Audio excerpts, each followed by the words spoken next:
আসসালামু আলাইকুম। প্রিয় দর্শক, অন্য মঞ্চের আলাপ চাইতায় আপনাদের সকলকে আমন্ত্রণ।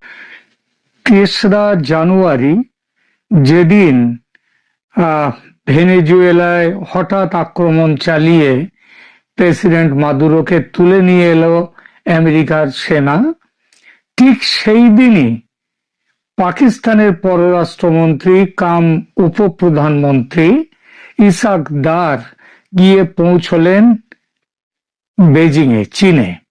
এবং 3 থেকে 5 তারিখ, 3, 4, 5 এই 3 দিন তাদের মধ্যে বেশ কয়েক দফা বৈঠক হয় এবং এই বৈঠকের সঙ্গে ভেনেজুয়েলার সম্পর্ক, কিভাবে এই বৈঠককে চীন এবং পাকিস্তানকে এভাবে কাছে আনলো, আবার একই সাথে ভারতকেও কিভাবে আমেরিকার কাছে নিয়ে গেল, এই বিষয়টি নিয়ে এখনকার আলোচনা। ভেনেজুয়েলার রাষ্ট্রপতি নিকোলাস মাদুরোকে আমেরিকার কিডন্যাপ করার ঘটনায় ভারতের প্রতিক্রিয়া আপনারা সবাই জানেন, বেশ নরম এবং সতর্ক। কেন এত নরম এবং সতর্ক প্রতিক্রিয়া দিল ভারত, এই প্রশ্ন সারা বিশ্ব জুড়ে। যেখানে ব্রিক্স অন্তর্ভুক্ত দেশগুলো আমেরিকার এই কাজের তীব্র নিন্দা করেছে, সেখানে ব্রিক্সের বর্তমান চেয়ারম্যান হয়ে ভারত কেন নিন্দার ভাষা ব্যবহার করলো না, এমন প্রশ্ন উঠছে। তাহলে কি রাশিয়া থেকে দূরত্ব তৈরি করছে ভারত? আমরা এই কথাটা নিয়ে আলোচনা করব যে কি। প্রথম কথা দেখুন, আন্তর্জাতিক রাজনীতিতে ভারত এখন সত্যিকারের জোট নিরপেক্ষ ভূমিকা নিয়ে চলছে। জওহরলাল নেহরু, ইন্দিরা গান্ধী এদের সময়ে ভারত যতই বলুক জোট নিরপেক্ষ ছিল, কিন্তু আসলে ভারত ছিল তখন সোভিয়েত রাশিয়ার ব্লকের দিকে ঝুঁকে। ভারতের জাতীয় স্বার্থের পক্ষে কিন্তু এখন যেটা হওয়া উচিত, অর্থাৎ জোট নিরপেক্ষ, আমাদের ভারতের জাতীয় স্বার্থে যেটা ভালো মনে হবে সেটাই করবে ভারত, এই নীতিতে এখন চলছে। এই জন্য কখনো মনে হয় ভারত রাশিয়ার কাছাকাছি, যেমন ধরুন আমেরিকার নিষেধাজ্ঞা অগ্রাহ্য করে রাশিয়া থেকে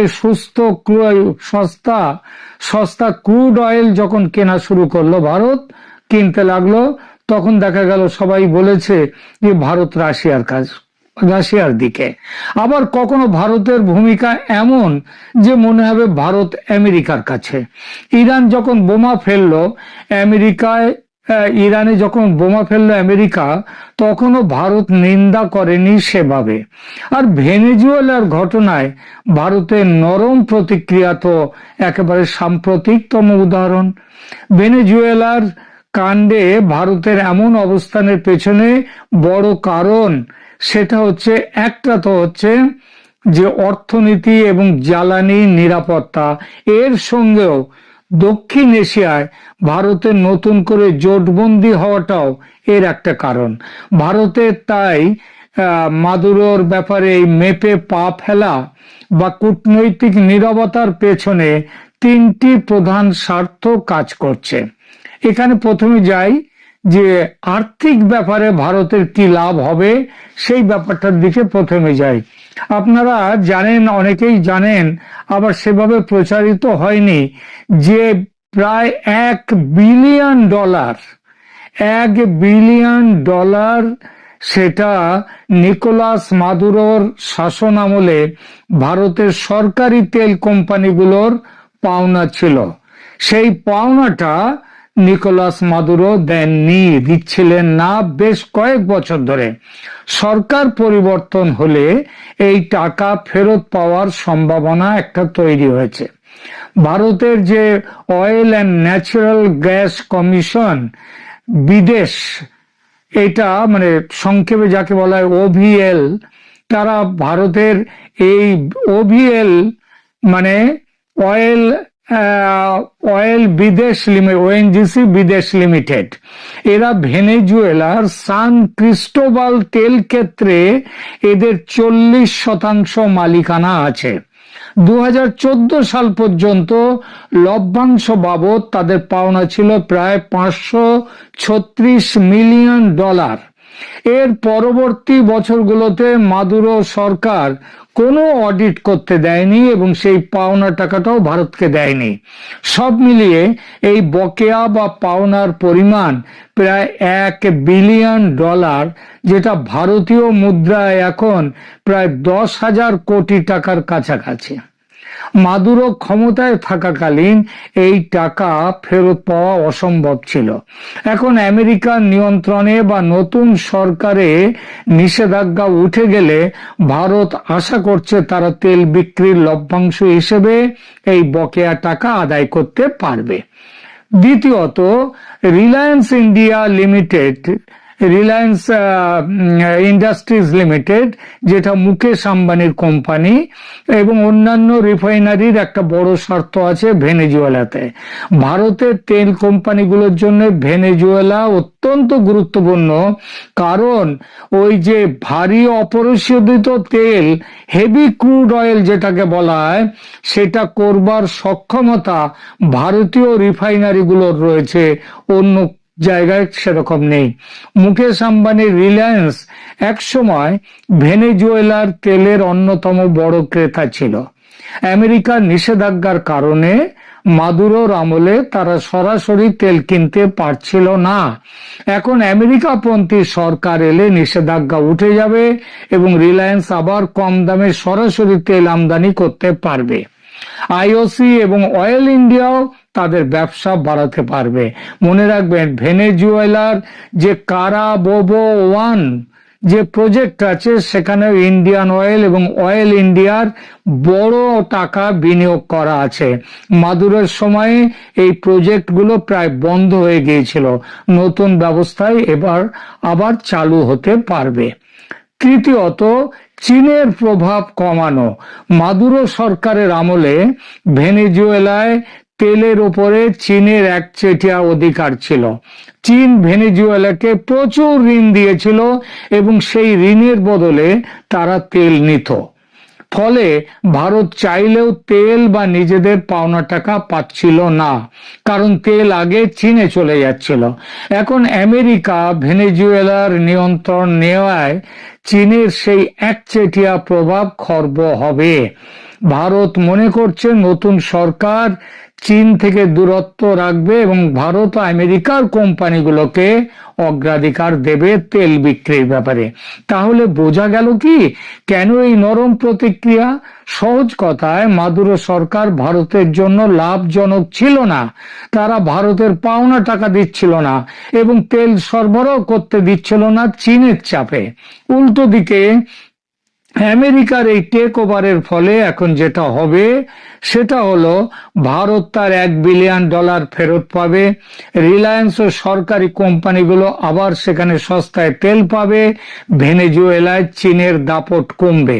আর তাই ভারত সরকার আবেগের বশবর্তী হয়ে মাদুরোর পক্ষে কথা না বলে নিজেদের জাতীয় ও আর্থিক স্বার্থ রক্ষা করার জন্য সতর্ক প্রতিক্রিয়া জানিয়েছে। ভেনেজুয়েলা থেকে তেল আমদানি আবার শুরু হলে ভারত ভূ রাজনৈতিক এবং অর্থনৈতিক দুই দিক থেকেই লাভবান হবে। রাশিয়ার উপর নির্ভরতায় হ্রাস পাবে। ইউক্রেন অলরেডি রাশিয়ার থেকে প্রায় 30% তেল কেনা, সেটা কম করে দিয়েছে ভারত। ইউক্রেন যুদ্ধের পর থেকে ভারত রাশিয়ার তেলের উপরে খুবই নির্ভরশীল হয়ে পড়েছিল, কিন্তু আন্তর্জাতিক রাজনীতিতে putting all eggs in one basket, অর্থাৎ এক ঝুড়িতে সব ডিম রাখাটা বিপজ্জনক। ভেনেজুয়েলার তেল আসা শুরু হলে ভারত রাশিয়ার ক্রুড অয়েলের উপরে নির্ভরতা কমাতে পারবে। এর ফলে আমেরিকার সঙ্গে ভারতের সম্পর্ক আরো মসৃণ হবে, কারণ আমেরিকা দীর্ঘদিন ধরেই চাইছে ভারত যেন রাশিয়ার উপর নির্ভরতা কমায়। আমেরিকার বাণিজ্য শুল্ক, যেটা 2026 সালে ডোনাল্ড ট্রাম্পের মতো ব্যবসায়ী মানসিকতার কেউ ক্ষমতায় থাকলে তিনি সবসময় ডিলিং এ বিশ্বাসী, লেনদেনে। ভারত যদি ভেনেজুয়েলার তেল কেনে, যা এখন আমেরিকার নিয়ন্ত্রণে, তাহলে আমেরিকা খুশি হবে। রাশিয়ার থেকে তেল কম কিনবে বলে, তাহলেও আমেরিকা খুশি হবে। এর বিনিময়ে ভারত আমেরিকার কাছে বাণিজ্য শুল্ক বা ট্যারিফ কমানোর যে দাবি জানিয়েছে, করছে, যে আলোচনা করছে, সেই আলোচনা ভারতের পক্ষে আসবে। ফ্রি ট্রেড এগ্রিমেন্ট আমেরিকার সঙ্গে, যে মুক্ত বাণিজ্য চুক্তি, এই আলোচনা অনেক দিন ধরে চলছে। ভেনেজুয়েলা ইস্যুতে ভারতের এই নরম অবস্থান এবং তেল কেনার আগ্রহ আমেরিকার জন্য সুবিধাজনক। ফলে ট্রাম্প প্রশাসন ভারতের সঙ্গে এফটিএ স্বাক্ষরের ব্যাপারে আরো নমনীয় হতে পারে। অর্থাৎ ভেনেজুয়েলা তেল ভারতের জন্য আমেরিকার সাথে দর কষাকষির একটা বড় হাতিয়ার হয়ে উঠবে। দ্বিতীয়ত, আরেকটা বড় কারণ, অপারেশন সিন্দুর এবং চীনা অস্ত্রের ব্যর্থতা, সেটা প্রমাণ হয়ে গেছে ভেনেজুয়েলাতে। অপারেশন সিন্দুর, বা যেটা ভারতের সাথে হলো গত মে মাসে পাকিস্তানের, আবার এরপরে এখন বর্তমানে যে মাদুরোর বিরুদ্ধে যে অ্যাবসলিউট রিজলভ যে প্রোগ্রাম করলো, যা দিয়ে মাদুরোকে তুলে নিয়ে আসা হলো, আমেরিকার সেই অপারেশন, এই অপারেশনে ভেনেজুয়েলার প্রতিরোধ ব্যবস্থা পুরোপুরি ভেঙে পড়েছিল। মনে রাখবেন, ভেনেজুয়েলাকে মূলত অস্ত্র শস্ত্র সমস্ত কিছু এটা সাপ্লাই করত চীন, যেমন ভাবে পাকিস্তানকে করেছে, যেমন ভাবে বাংলাদেশকে করেছে। সুতরাং চীনা অস্ত্রে এই প্রতিরোধ ব্যবস্থা ভেনেজুয়েলার পুরোপুরি ভেঙে গিয়েছিল। এর ফলে চীনা অস্ত্রের গুণগত মান নিয়ে বড় প্রশ্ন তুলেছে। কেন চীনা অস্ত্র ব্যর্থ হলো ভেনেজুয়েলাতে, যেটা অপারেশন সিন্দুরেও হয়েছিল? কারণ ভেনেজুয়েলা তাদের আকাশ সীমা রক্ষার জন্য চীনের উপরে ব্যাপকভাবে নির্ভরশীল ছিল। তাদের হাতে ছিল চীনের তৈরি অত্যাধুনিক বলে দাবি করা রাডার এবং যুদ্ধ বিমান, কিন্তু আমেরিকার অপারেশনের সময় এগুলো কার্যত যে খেলনা প্রমাণিত হয়েছে। JY-27 রাডার যেটা চীন দিয়েছিল, সেটা হেরে গেছে। চীন দাবি করত তাদের এই রাডার আমেরিকার যে স্টিলথ ফাইটার যেসব প্লেন আছে, যুদ্ধ বিমান F-22 বা F-35, সেগুলোর তাদেরকে ধরতে সক্ষম। ভেনেজুয়েলা এই রাডারগুলোকে তাদের আকাশ প্রতিরক্ষার মেরুদণ্ড বানিয়েছিল, কিন্তু আমেরিকার হামলার সময় এই রাডারগুলো আমেরিকান বিমানকে শনাক্তই করতে পারেনি। ইলেকট্রনিক জ্যামিং এর মাধ্যমে আমেরিকা এগুলোকে অন্ধ করে দিয়েছিল। একে বিশেষজ্ঞরা চীনা প্রযুক্তির বড় বিপর্যয় হিসেবে দেখছেন। ভেনেজুয়েলার বিমান বাহিনীতে চীনের তৈরি K-8 কারাকোরাম বিমান ছিল, কিন্তু আমেরিকার হামলার গতি এবং প্রযুক্তির সামনে এগুলো উঠতেই পারেনি, কোনো প্রতিরোধও করতে পারেনি। VN-4 armoured vehicle, Maduro national guard, তারা চীনের এই VN-4 সাঁজোয়াজ গাড়ি ব্যবহার করত, কিন্তু আমেরিকার ডেল্টা ফোর্সের ঝটিকা আক্রমণের মুখে এগুলো কোনো কাজেই আসেনি।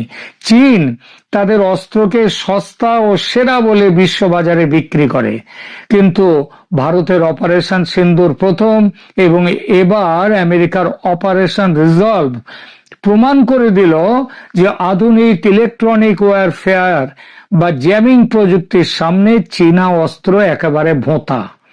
ভেনেজুয়েলা ভেবেছিল তারা নিরাপদ, কিন্তু তাদের চীনা রাডারগুলো আমেরিকার বিমানের অবস্থান ধরতেই পারেনি।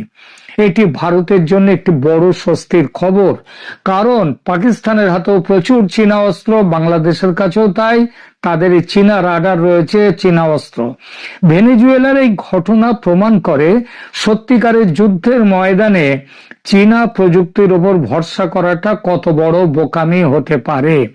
ভেনেজুয়েলার ঘটনা ভারতের জন্য শাপে বর।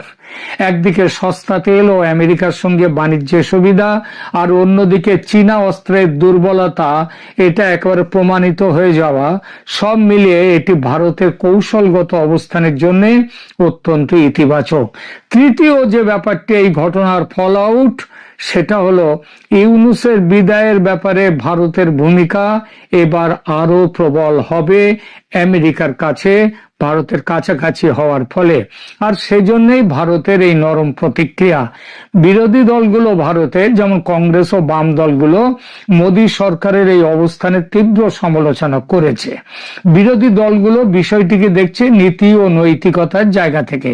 তারা বলছে আজ ভেনেজুয়েলার সঙ্গে যা হলো কাল অন্য কোনো দেশের সঙ্গেও তা হতে পারে, তাই ভারতের উচিত এর প্রতিবাদ করা।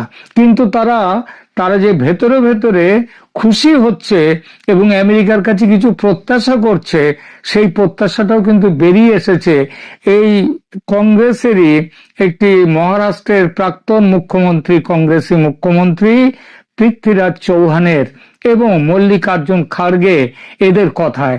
তারা খুশির কথাটা মুখ থেকে বার করেও ফেলেছে। ভোটে জিতে ক্ষমতায় আসার সম্ভাবনা নেই, তাই রাহুল গান্ধী ও তার দলবল বলছে মাদুরোর মতো যদি মোদীকে ধরে নিয়ে যায় আমেরিকা, বেশ হয়। তাহলে পাগল আর কাকে বলে? পাগল বলা যায়, দেশের দুশ্মনও বলা যায়। মোদী সরকার ভেনেজুয়েলাকে দেখছে জাতীয় স্বার্থের দৃষ্টিকোণ থেকে। এইবার যে কথাটা নিয়ে শুরু করেছিলাম সেটা 3 থেকে 5 জানুয়ারি, এই 3 দিন পাকিস্তানের পররাষ্ট্রমন্ত্রী তথা উপপ্রধানমন্ত্রী ইসাক দার তিনি গেছেন চীনে এবং সেখানে তারা একটা বড় সেখানে বৈঠক করেছেন। বেশ কিছু কারণ, একটা 3 দেশকে নিয়ে একটা জোট বাঁধছেন তারা। কোন কোন 3 দেশ?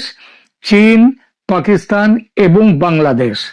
বৈঠকের পরে তারা পাকিস্তানের ইসাক দার তিনি ফোন করেন বাংলাদেশের পররাষ্ট্র উপদেষ্টাকে এবং সেখানটায় তারা এখন এগোচ্ছে যে মুহূর্তে, কারণ আমেরিকার সমর্থনে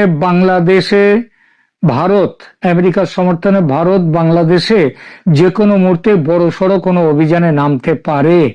সেইটাকে মাথায় রেখে দিয়ে চীনের সাথে একটা ত্রিদেশীয় জোট করেছে।